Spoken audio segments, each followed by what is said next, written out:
Hey everyone, and welcome to SuperSessions. My name is Tomer, and I'm head of game design and studio here at Supersonic.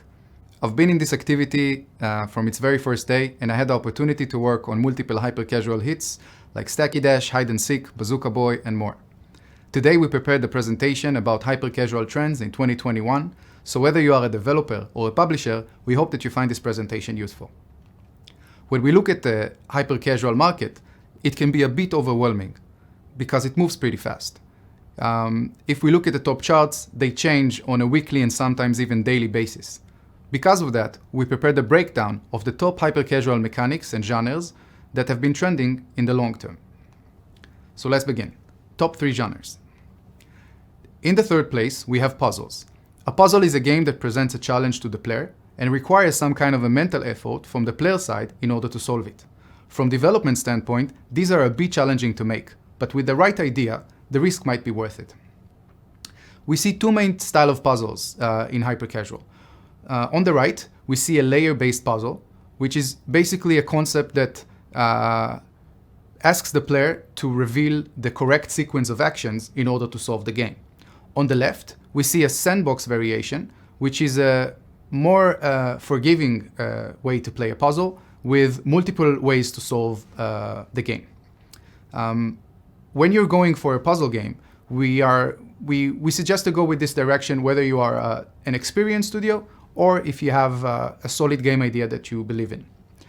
Don't forget that mechanic, concept, and appeal are very important when working on a puzzle because we need to strike the balance between having an interesting puzzle game and keeping it hyper-casual, so keeping it simple, intuitive, and snackable. In the second place, we have simulation. There are two types of simulation games that we see out there. The first one is more driven by real-life events, daily routines, and revolve around very broad themes out there from our day-to-day lives.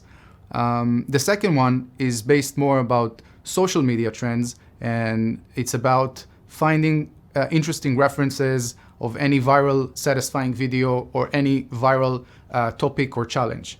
An example of a recent viral challenge would be the Milk Crate challenge that ended up inspiring multiple games to get to the top. Whether you go in each of these directions, you might end up, based on your reference, getting interesting marketability results. And in the first place, we have runners, which have been the biggest winner in the past years and trending the longest. However, not every runner will obviously work, and we need as developers to understand the innovation requirements from mechanic standpoint and how progression works. So we see two main progression styles in runners. The first one is mathematically based, so anything that relates to the increase or decrease of different variables that revolve around my character. It could be object count, size, width, and any other variable that you could think of. These variables tend to generate more drama, excitement, and sense of power to the player.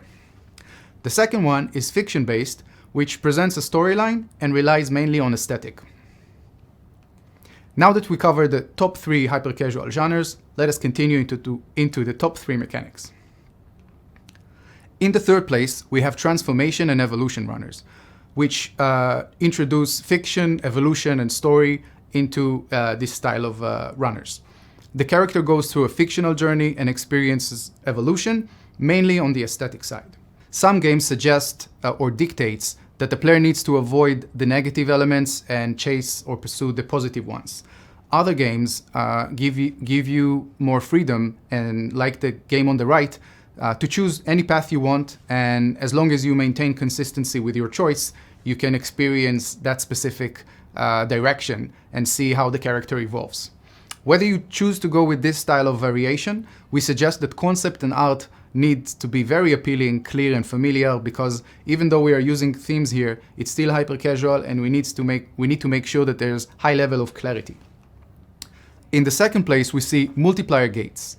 Now here we talk about powerful choices. The outcomes are dramatic, powerful, and instant. Also, they require a fast response from the player. He needs to take action pretty quick and decides whether you want to maximize the reward or minimize the threat, depends on the situation. From design standpoint, a gate is a much more elegant and cleaner way to portray progression. If a pickup is a single entity that communicates +1, a gate is also a single entity that can communicate +100, plus 300, and you get the point. Also, this type of mechanic supports instant dramatization, which is a way to deliver maximum experience using minimum effort by the player. And in the first place, we have Stacking 2.0, which is about stacking, a very popular mechanic in hyper-casual, and adding another rule to it. So now everything that I've collected, I can utilize and build a bridge or shoot as projectile or any other idea that you have in mind. Lastly, this strongest mechanic also exists in multiple genres. So this is something to think about when you try to play different games from different genres. Try to look for other similarities, and maybe you could find useful input from doing so. Some key takeaways.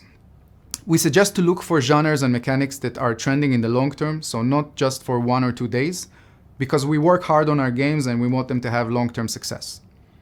Also, strong mechanics can be found in multiple genres, but challenge yourself and try to even look for other similarities. It could be maybe a camera perspective or style of characters, and so on. And lastly, while themes weren't working for years in hyper-casual, they are now more promising. However, keep simplicity and clarity when experimenting with theme, because we are still in hyper-casual. That's it. I thank you for your time, and I hope you've enjoyed. Good luck.